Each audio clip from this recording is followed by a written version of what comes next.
Bismillahirrahmanirrahim. Assalamualaikum warahmatullahi wabarakatuh. Selamat malam para penggiat UMKM, Mas Januar Ramadan, Mbak Dinar Pratnya, Mas Fernaldi, Mbak Jen, Mbak Yesi, AA Iza, kemudian ada Akang Rizky.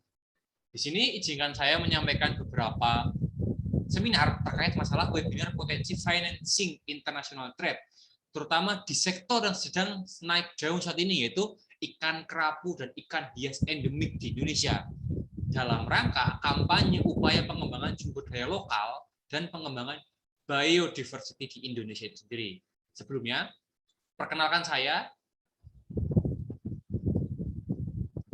Edwin Aldrin Muhammad Sotik, seorang penggiat UMKM, terutama di bidang ikan hias, namun dengan beberapa pengalaman kerja yang tidak sesuai dengan ikan hias, seperti auditor, appraisal, internal appraisal, aset logistik, dan medical representatif. Kenapa saya terjun di ikan hias? Dikarenakan saya sadar betul bahwasanya ketika saya bekerja sebagai auditor, maka saya akan hanya menghasilkan rasa capek. Sedangkan jika saya menggait ikan hias di Indonesia, maka yang saya dapatkan adalah cuan, cuan, dan cuan. Maka dari itu saya jelaskan satu persatu. Pertama-tama, pengantar. Pemeliharaan ikan hias dimulai pada abad 10 di Cina, atau pada saat itu pada generasi Genghis Khan disebut dengan generasi Mongol, ditandai dengan pemeliharaan ikan mas atau Carisius auratus di kolam pada masa dinasti Sung tahun 1936. Siapa sih yang belum tidak pernah memelihara ikan hias? Pada saat ini, ikan hias telah menjadi hobi yang paling populer di dunia secara global, dibuktikan dengan maraknya kontes-kontes ikan hias, aquascape, kemudian saat ini seperti youtuber baru, mereka menggandrungi ikan-ikan predator, kemudian ada ikan-ikan hias seperti ikan cupang, ikan gapi yang marak dibeli oleh para pelajar dan para mahasiswa pada saat ini. Kemudian pasar dunia ikan hias telah mencapai lebih dari 125 negara dengan nilai perdagangan mencapai 15 sampai 30 miliar per tahun, terutama di Indonesia, rekan-rekan sekalian. Karena apa? Indonesia merupakan negara kepulauan, bro. Negara kepulauan tersebut itu kan memiliki berbagai macam biodiversitas, dari ikan hias, ikan air tawar, ikan predator, kemudian ada ikan air laut. Seperti moto daripada Menteri Kelautan pada masa pembangunan di Kabinet Jokowi 2014-2019, yaitu Menteri Susi, jika tidak makan ikan hias, tenggelamkan. Oleh karena itu, lebih dari 1 miliar ikan hias diperdagangkan setiap tahun, terutama di Indonesia, di mana 65% adalah ikan hias air tawar. Dan ikan hias air tawar inilah marak berkembang biak di Pulau Kalimantan, Pulau Sumatera, dan Pulau Nusa Tenggara Timur. Ikan hias merupakan ikan yang mempunyai bentuk warna dan karakter yang khas, dan nilainya sampai 27,61 juta dolar di tahun 2017. Potensi sumber daya ikan hias akan menjadi nilai strategis bagi Indonesia untuk meningkatkan penerimaan negara, serta sebagai catatan bisa meningkatkan sumber daya manusia yang saat ini banyak petani-petani ikan ataupun nelayan-nelayan di Indonesia itu sendiri, terutama di Pulau Kalimantan dan pulau-pulau seperti Pulau Rote, kemudian Pulau Mentawai, dan pulau-pulau di Nusantara lainnya. Dan dalam dunia perdagangan ikan hias, secara bisa dibagi menjadi 4. Air tawar, air laut, ikan hias air tawar, serta ikan hias air tawar sesuai dengan aquascape ataupun ikan-ikan hias air tawar yang lumayan kecil itu sendiri. Dari kategori 4 itu, ikan hias air tawar menguasai 90% perdagangan ikan hias di dunia, seperti arwana. Siapa sih yang tidak kenal dengan arwana? Indonesia memiliki sekitar 3.567 jenis ikan air laut, 1.226 jenis ikan air tawar, 128 jenis ikan asli Indonesia ataupun endemik, dan 400 jenis ikan air tawar yang lainnya. Komoditas ikan air tawar di Indonesia terkenal ada arwana super red, atau bahasa latinnya adalah Sclerophagus formosus, yang biasa saya share di Instagram saya dan di snap WA saya. Kemudian ada botia dengan Chromobotia maracanthus, itu sendiri merupakan tengmet ataupun ikan pendamping daripada ikan arwana. Kisaran ikan arwana yang biasa saya jual adalah sekitar 4 sampai 10 juta sesuai dengan kualitas daripada barang itu sendiri. Mohon maaf menumpang promosi. Next, mengapa ikan hias endemik mempunyai potensi ekspor? Pertama, tidak dimiliki oleh negara lain dikarenakan negara kita dilimpahi dengan sinar matahari setiap tahun sehingga ikan-ikan hiasnya terciptalah unik pada beberapa daerah seperti di Garis Walas di Papua, kemudian di Garis Weber di Sumatera, Kalimantan, Jawa. Kemudian memiliki daya saingnya tinggi untuk ekspor. Ragamnya 20% dan jenis ikan yang diekspor di Indonesia sebenarnya ikan hias diproduksi dari negara lain sudah dibudidayakan di Indonesia seperti contohnya adalah ikan yang dari luar adalah peacock bass, itu merupakan ikan dari masih yang dikembangbiakan di Indonesia dan ikan tersebut dipotensi menjadi masif dan invasif bagi perikanan Indonesia. Oleh karena itu kita harus bisa memiliki kebanggaan untuk menjual ataupun ekspor di ranah internasional ikan-ikan hias yang endemik di Indonesia. Hampir belum ada yang bisa dibudidayakan dari ikan hias di Indonesia seperti di gambar ini adalah ikan botia. Ikan botia ini merupakan ikan yang sangat teramat susah dikembangbiakan karena memiliki pH, GH, KH, serta TDS daripada air yang berbeda-beda. Sehingga yang bisa kita lakukan adalah memanennya daripada Danau Sentarum di Kalimantan. Beberapa ikan hias endemik Indonesia seperti tigerfish. Tigerfish memiliki beberapa jenis seperti 4 bar, 3 bar sesuai dengan harganya. Dan ikan hias ini merupakan ikan hias sangat-sangat digemari di Jepang untuk display ataupun untuk konsumsi seperti unagi, ada sepat, kemudian ada serpent alga eater, kemudian ada red rainbow, ada belida daripada Bangkok. Orang-orang Palembang biasa menjadikan belida ini sebagai pempek. Kemudian balasak, ada arwana jardini dan arwana yang berasal di Papua sebetulnya di Botia. Dari penyebaran produksi ikan hias di sini paling banyak adalah di Pulau Kalimantan. Kemudian kembali lagi kepada di Provinsi Jawa Barat ada beberapa ikan hias endemik di Jawa Barat. Kemudian yang satunya adalah di Papua seperti arwana, jadi ini sudah saya jelaskan sebelumnya. Ini menurut data statistik di 2018. Segmentasi pasar ikan hias endemik ada di pasar lokal, di petani lokal, dikembangbiakan dan kemudian dijual di pasar lokal Indonesia, ataupun bisa diekspor ke internasional seperti negara-negara di Asia, terutama di Jepang dan Korea. Mereka sangat-sangat menggandrungi ikan daripada Indonesia dikarenakan rasanya dan dikarenakan keindahannya daripada ikan-ikan di Indonesia. Oleh karena itu kita memiliki potensi dalam rangka mengekspor daripada ikan hias tersebut.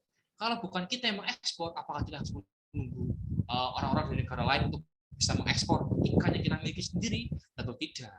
Inilah fungsi daripada kita sebagai pemuda untuk bisa mendongkrak perekonomian Indonesia dan bisa membanggakan nama Indonesia dari ikan hias sendiri. Data ekspor ikan hias Indonesia dari 2015 sampai 2020 mengalami penurunan. Kenapa mengalami penurunan? Karena corona. Namun bisa kita lihat sebelumnya mereka lumayan fluktuatif dengan pergerakan yang tidak terlalu besar karena memang sudah berbagai tren dari tahun ke tahun dari ikan hias seperti ikan hias dari Kalimantan dan ikan hias dari Papua seperti Channa marulioides serta beberapa ikan-ikan Channa lainnya sendiri.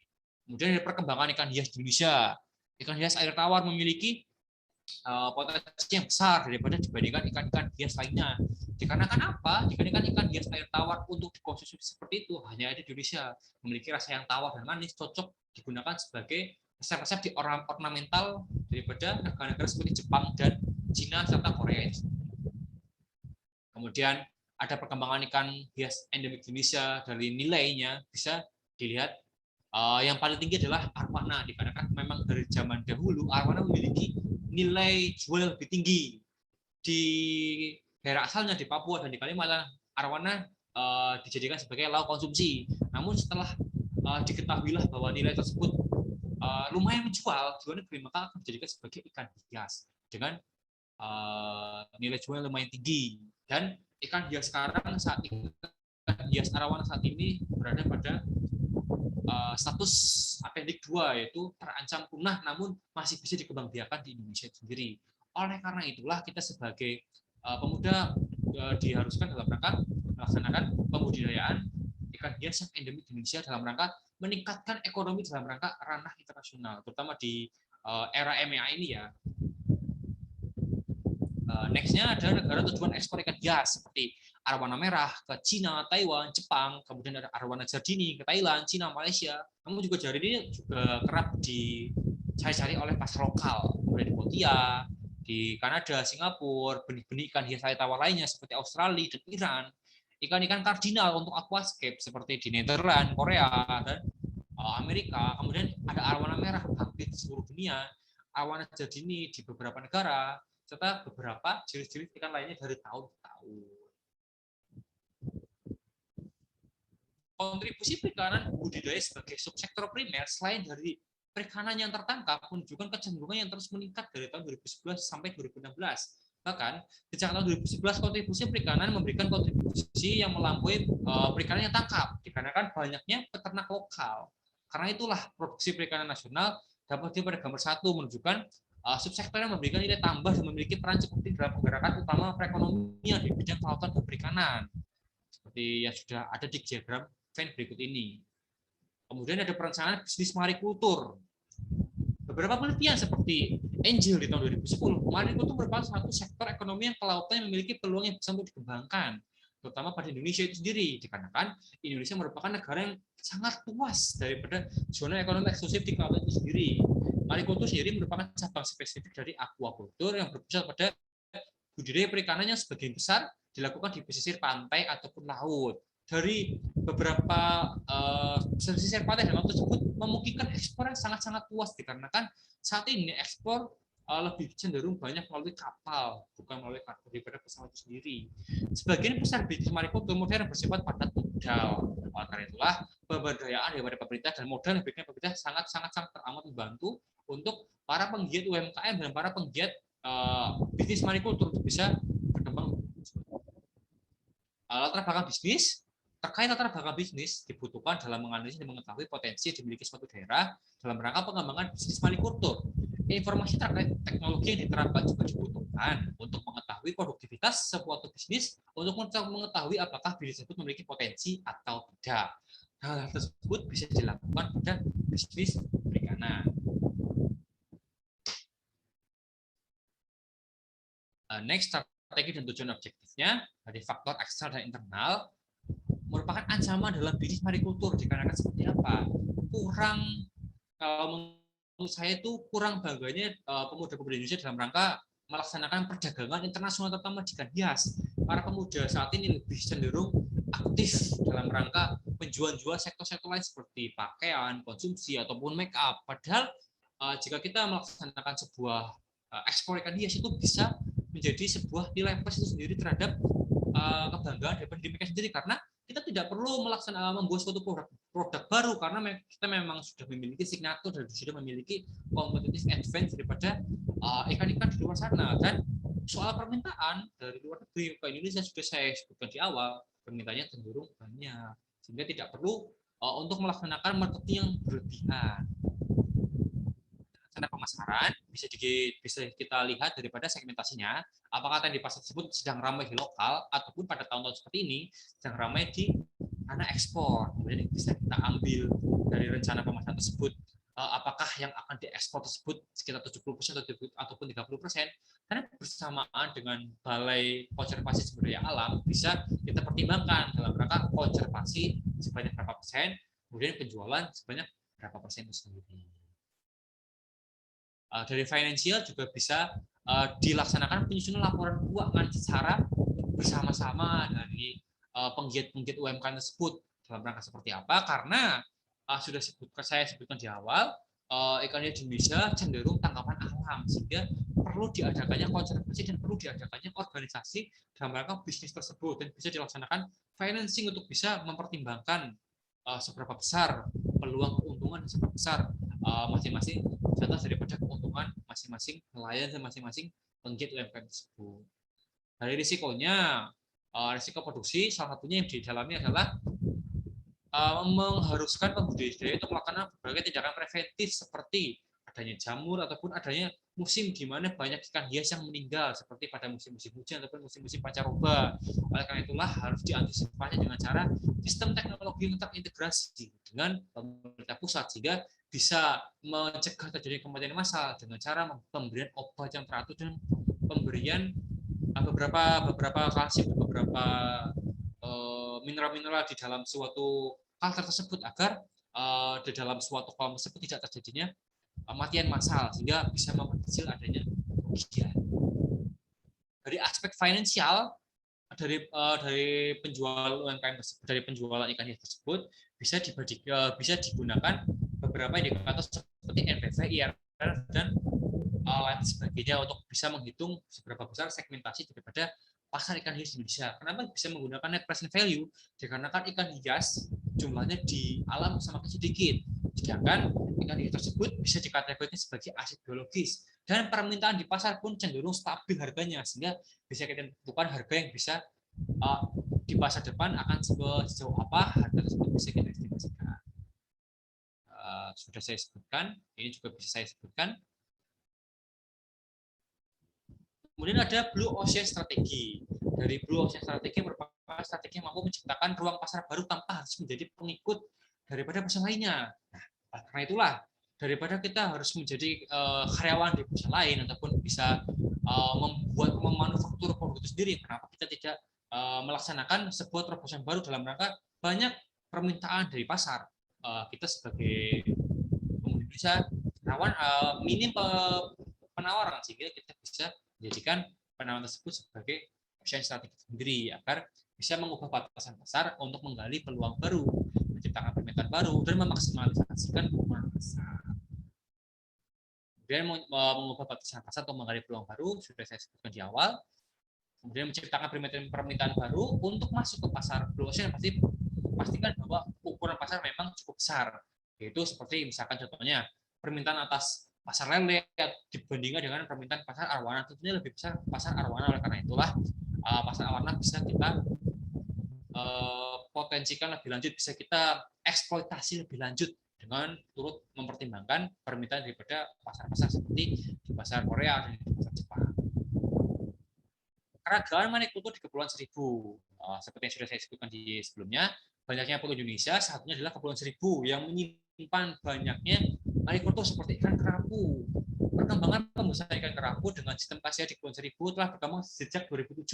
Nah, ikan kerapu inilah dekat dengan ibu kota karena di Kepulauan Seribu. Karena itulah seharusnya bisa menjadi pertimbangan bagi pemerintah untuk bisa melihat lebih lanjut potensi daripada ikan kerapu tersebut dalam ranah ekspor dan perdagangan internasional lainnya. Kemudian ada pemilihan lokasi pembesaran tadi di Kepulauan Seribu.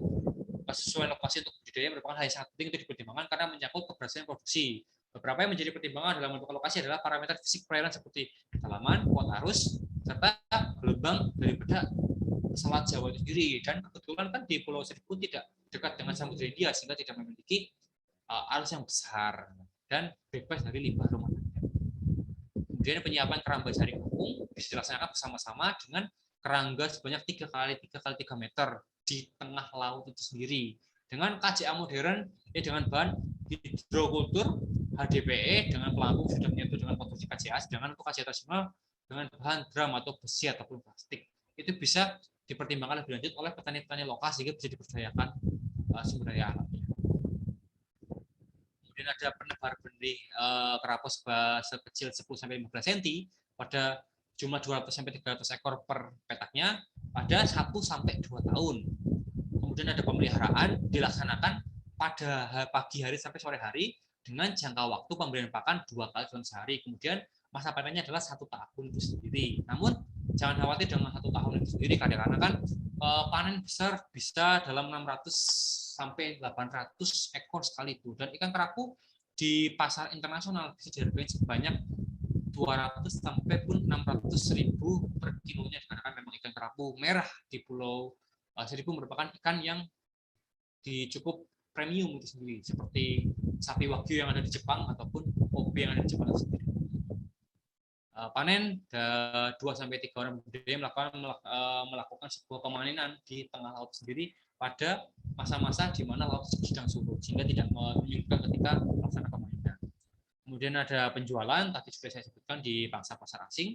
Kemudian ada analisis kelayakan finansial, bisa ditentukan daripada klaster di Kepulauan Seribu dalam sistem perpaduan ataupun intersection dari 3 komponen, yaitu geofisik, aktivitas ekonomi, serta keterkaitan sosial.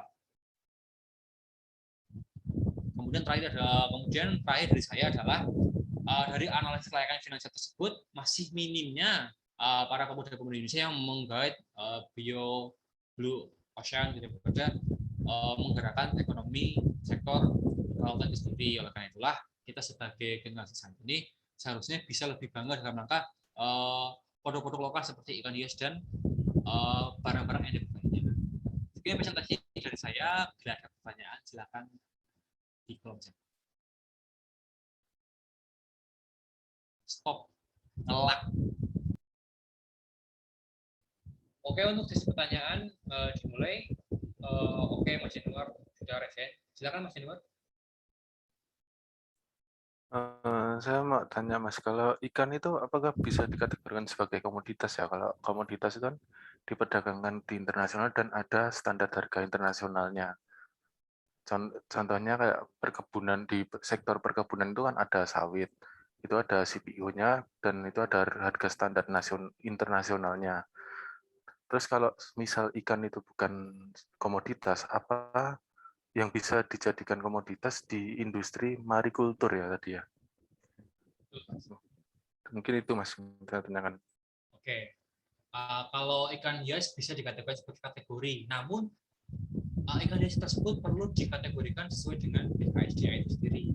Di BKSDA mereka memiliki beberapa daftar, sekitar 400 daftar ikan hias yang sudah diperdagangkan secara global, tidak hanya Indonesia saja. Seperti contohnya adalah arwana jaduni, mereka memiliki harga yang relatif stabil seperti 7 juta sampai 30 juta. Namun untuk beberapa jenis arwana jaduni yang memiliki kualitas kontes tentunya dihargai lebih mahal sesuai dengan lelangan. Nah, dari marikultur tersebut kita memiliki beberapa pilihan seperti pilihan ikan hias air tawar, ikan hias air laut, ataupun ikan konsumsi air laut seperti ikan kerapu. Ikan-ikan konsumsi yang seperti kerapu ataupun ikan-ikan yang ditangkap oleh nelayan tersebut harganya cenderung stabil di sektor kelautan. Dikarenakan seperti apa? Karena kan ikan tersebut kan endemik, hanya ada di Indonesia, diperdagangkan dari Indonesia ke seluruh dunia. Nah, tentunya harganya adalah sama, kecuali ikan tersebut ada di belahan dunia lain selain Indonesia. Oleh karena itu, menurut saya bisnis ikan hias tersebut merupakan suatu komoditas yang bisa diperdagangkan secara internasional. Begitu Mas Hendra. Mas mau tanya lagi, boleh Mas? Silakan Mas. Untuk ekspornya itu kita itu dari Indonesia itu kebanyakan ekspor ikan hias atau ikan yang untuk konsumsi ya? Oke Mas, kalau dari Indonesia itu sendiri, ikan endemiknya kebanyakan adalah ikan hias karena ikan endemik memiliki pola-pola yang kata orang hyacinth contohnya, ataupun warna yang sangat nyala seperti arwana super sendiri ya. Namun untuk ikan konsumsi seperti belut lokal ataupun sidat lokal ataupun sidat endemik daripada Jawa Barat itu sendiri merupakan ikan konsumsi yang sangat sering diekspor di Jepang atau biasa disebut dengan unagi. Jika rekan-rekan semua pernah makan di Japanese food itu sendiri kan ada unagi dan itu sangat terkenal di Jepang dan jumlah sidat di wilayah-wilayah Jepang sangat minim. Dikarenakan apa? Mereka tidak berkait dengan sinar matahari yang sangat banyak dan curah hujan yang tinggi.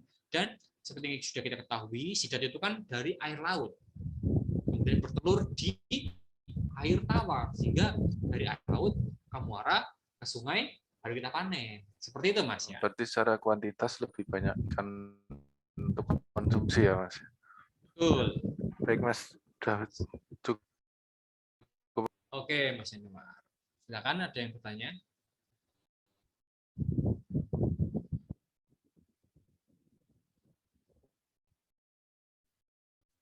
Di kolom chat, Mbak Anissa Lutfi Mani, satu mahasiswa mohon bertanya.